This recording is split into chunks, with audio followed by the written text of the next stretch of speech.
Good Follow Show presented by DraftKings. I'm Roz Gold-Onwude, and that is Angel McCoughtry, 5-time WNBA All-Star and 2-time Olympic gold medalist.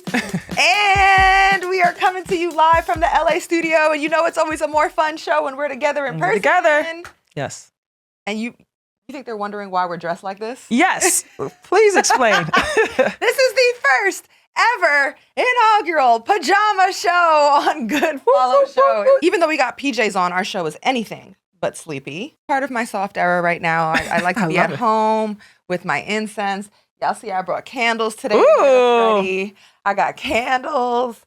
And the lighter, although we were told we were not allowed to light anything here. Ooh, the vanilla sea salt, guys. come on. And this one says cozy season. Ugh. And also shout out to our producers because the set is crazy. We came in here today and the whole thing looks like a campfire tent set. They got pillows. Oh, we got these? Oh, they gave us friendship bracelets. We got to put on our friendship bracelets for the show. That's cute. No, that's fine. And Roz, you got to show them your nails. Come on. The nails is what sets it off. This ain't have nothing to do with it. This is not the sleepover. This is where the fire comes. Yeah, I'm a nail girly right now. So, we just wanted to bring some fun and softness to the show. But we are ready to get into the show because it's never a sleepy day on Good Follow Show. Here's the menu for today. The Portland Fire named their first head coach. We react. And our girl, Nneka Ogwumike. She was denied to compete for Nigeria at the Olympics yet again. Thwarted. Well, guys, you can check us out Tuesdays and Thursdays. Continue to like, comment, and subscribe. We appreciate all the love because this is a family environment. Yes, it is. Absolutely. I also want to introduce the stuffed animal goat here. Ooh. For all goaty conversations. Love that. Let's go. But beyond that, guys, just want to remind you, look, women's basketball, it's WNBA, it's college ball, it's unrivaled, it's athletes unlimited, it's a new CBA, it's crazy free agency, it's all the things. And our show is going to be here twice a week. And we're going to do this with you, covering it Tuesdays and Thursdays. So stick with us. All the things. Yes. Angel. Yeah. Today's a big day for you. It's a big day, man. Yeah, it's a big day for Angel on Good Follow Show because she has a debut segment that you're revealing to the audience. What is your segment? Angel has a segment, everybody. All right, guys. The new segment is called Halo or Hell No. This is how it works. Wait, I'm dead. Look at that. We're going to talk about a topic. Yes. And we're going to give it a halo if we like it and a hell no if we're not rocking with it. So let's get started, Roz. I'm excited about this. I love that. And it's because your name is Angel. Yes. For those of you. Off the name, we're giving it a little halo. So if y'all didn't follow what was happening here. You know what I'm saying? Okay, let's do it. Okay. Halo or hell no? Let's start off here.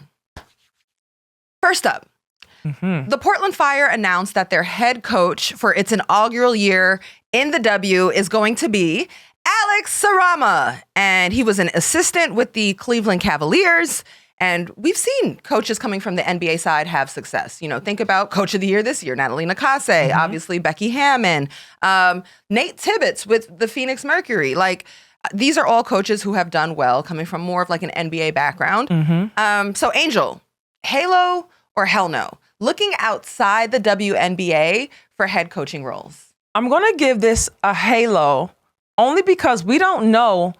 We all want more Black women coaches, but we don't know, are they applying for these jobs? We're going to give him a chance to show what he can do in the league. But I will say, can we hire more WNBA coaches or women coaches in the NBA? Let's start doing that as well.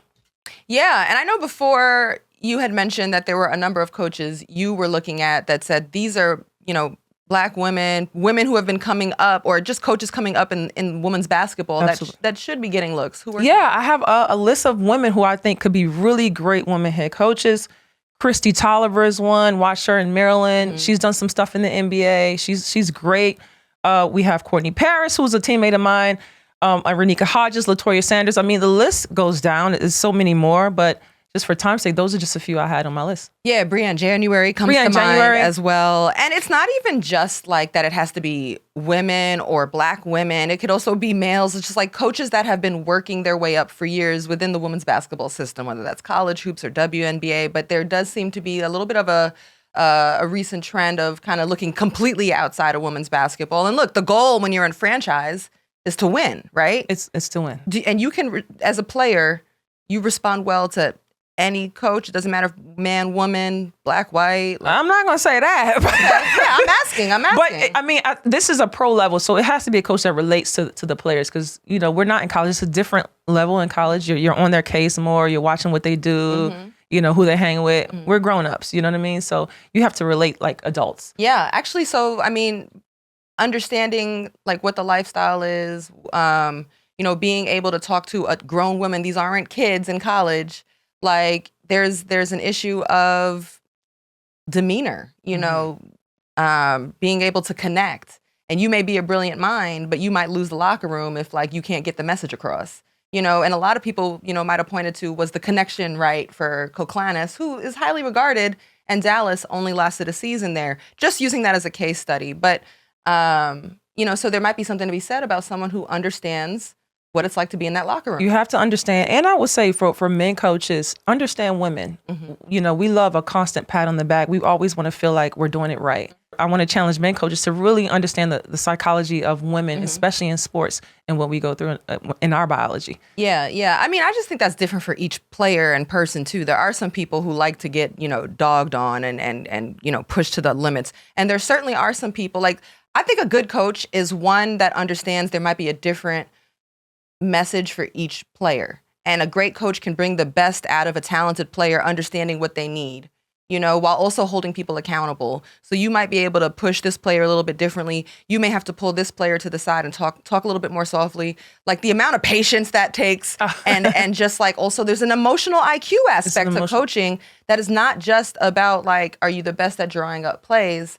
And you connect emotionally. And like you said, that's the mark of a great leader and a coach, knowing your player and personnel, who you can yell at, who you can't, who shuts down doing this, how do you motivate? And that's where you also have your leader as a player to go to coincide with you with that. Exactly. That's why I think point guards end up being great coaches. I'm super biased, but often like as a point guard, you got to learn how to talk to your teammates around you. And I was constantly aware of like, all right, Tara Vanderveer is getting on this player crazy. I'm a relay the message later in a different way and bring that player back up. Shoot, I had to do that for myself sometimes. Right. but to come back to, but that's an interesting conversation just about like the different types of coaches. And I just want to say too, like being hard or not relating, there's plenty of female coaches that also can be out of touch or even abusive. Like, clearly there were some issues with, allegedly issues with the Seattle Storm and Jewel Lloyd. Like it just wasn't a match there, right? Yeah. I don't know exactly what was true or not, but we know that didn't work out. Yeah. And so that's an example of, hey, that's a female coaching staff and a player it didn't work for. Also, with Coach Noelle Quinn now being let go, there are no Black female head coaches in the WNBA, which does ring a bell. Like there's no representation now of that. So coming back to the Portland Fire, bringing in Alex Sarama as the head coach for the Portland Fire, honestly, the reveal of that was pretty ho-hum in the sense that here's what we like kind of knew from just like this tweet that came out. He's got experience in Europe. He, made a splash, had a little splash in Portland with the G League team. He was a part of the coaching staff for Rip City Remix. So there's a tie, I guess, to Portland. He had a season with the Cleveland Cavaliers. So some people are critical, like, all right, well, bro he was with the NBA. He was only there a year with the Cavs. Yeah. So it's not exactly a riveting headline to win the press conference. And again, especially when representation is slim, people are critical of there not being any Black female head coaches. Absolutely. In the WNBA. And even just like any type of coach, regardless of gender or race, they've been working their way up in women's basketball and still someone else got chosen over them. But I am here as always to present the other side. Right? if there's one thing I love, it's I'm going to try to give all the information and present it. So here's the other side. As a scene set, the New York Liberty, right, after going to the finals, let go of Coach Sandy Brondello. And the GM discussed looking for more innovation, despite how far the team went. And the year before, the team won a championship. So that should kind of cue where the WNBA is, where they're entering not only an arms race of practice facilities now, but an arms race of like analytics and innovation. And think about it. The way that the NBA had, often these types of things happen in trends and then everybody copycats it. Think Mike D'Antoni and the Phoenix Suns or the Houston Rockets. Remember, it was pace and space and a whole ton of threes. Right. And then everyone was doing it. So now the WNBA you're hearing the word, we're looking for innovation in our approach. And, methodology and innovation could possibly be really advantageous with women because athleticism is not quite as explosive as men's is. Right, so that suddenly is a huge advantage if you've got this methodology that works, perhaps. Who knows if you invest in it. So new head coach Alex Sarama is a big voice for CLA method, which CLA means constraints-led approach. In fact, he's actually a thought leader for CLA. Interesting. He wrote a book called Transforming Basketball. And many people look to him he didn't create it, but he's furthered the conversation around it. Okay. So CLA, Angel, I wanted to present this to you and then be like, what do you think about this as an actual pro athlete? So let me tell you, I'm not an expert in this, but I did read a whole bunch of articles to try and understand what CLA was. And here's what I've gotten from it.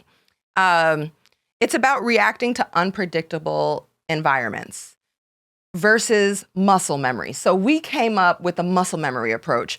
We're going to run the same triangle offense over and over and over, the same offense, understand all the actions because we've put it to muscle memory. Or we're going to work on the same move, the same step back 1,000 times, 500 times in a day. Yeah. So that it becomes muscle memory. Yeah. What CLA is saying is no, players have to adapt moves on the fly. So they want to say that they would argue that muscle memory actually limits you because in a real game, scenarios are unpredictable. So that move you did 1,000 times over and over, that's not actually how it appears for you in the game. And they want to prepare you to be able to react and adapt as situations. So let me pull this up from The Athletic. One more thing, Angel. That means putting players into scenarios with different limitations called constraints to stimulate the unpredictable environment of an actual game, whether it's the number of steps they can take, the area of the playing surface from which they are allowed to maneuver, or even the weight of the ball that they're using. Players are repeatedly told to overcome restrictions that they can't predict to accomplish a task. And the last piece of information I want to give to this, Angel, this method is not obscure. It's catching disciples. Guess the names that are into it. Victor Wembanyama. Kelsey Plum basically said her career was changed by it. And I think one of the best case studies of this is Cleveland Cavaliers head coach Kenny Atkinson literally read Sarama's book and said, we're going to bring this guy in to the Cleveland Cavaliers. This is how we got the assistant coaching job for the year. We're going to bring him in, and he's going to teach us and help us implement the CLA system. And they made him an assistant coach last year with the Cavs. And guess what? The results are undeniable in that the Cavs won 64 games, the most in franchise history. Kenny Atkinson was named coach of the year. And, perhaps this method helped influence that. And that is the guy that the Portland Fire are bringing in as their head coach. Now that is a headline. So it's evident that it works. I am a believer in muscle memory. So why not incorporate both, right? Despite him not having the warm welcome that he's had. I mean, guys, it's evident that they hired him for a reason, that he's doing something right. And we just have to congratulate him and see what he does. I'm going to look into this CLA. And see what it can do for me, because I'm still working out. I'm going to try it. I mean, you have to upgrade things, every 10 years. You can't have the same system over and over, but you can still add a little bit of old with the new. Yeah. And I'm a believer, let's try it out and see how it goes. Yeah.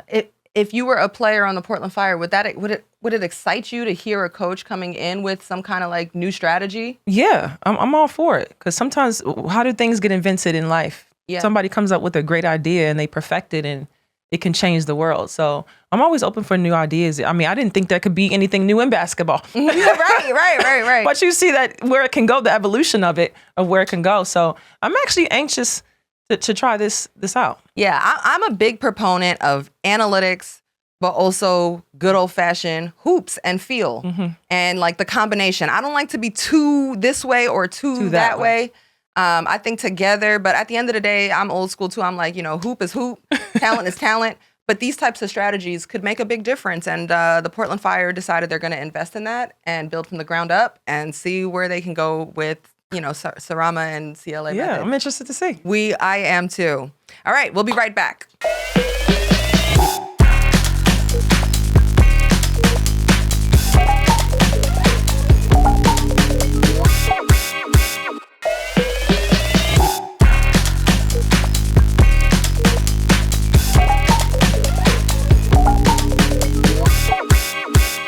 Hey, what's up, y'all? Welcome back to Good Follow Show. Today's episode is presented by DraftKings. Breast Cancer Awareness Month is here, and since 2019, DraftKings S.E.R.V.E.S has partnered with the Larry Fitzgerald Foundation on the Pink'em campaign to raise funds and awareness for breast cancer research. Founded in 2005 by Larry Fitzgerald Jr. after losing his mother to breast cancer in 2003, the Larry Fitzgerald Foundation aims to provide equitable access and support for families affected by breast cancer. They partner with organizations dedicated to this cause and fund mobile mammogram activations, offering free screenings to residents in underserved communities. This October, DraftKings and the Larry Fitzgerald Foundation are teaming up once again to support breast cancer research. With the Pink'em program, DraftKings S.E.R.V.E.S is pledging to raise $100,000 during Breast Cancer Awareness Month. To join the cause, visit DraftKings.com/S.E.R.V.E.S. Enter a weekly Pink'em contest, and DraftKings will donate $1 per entry on your behalf.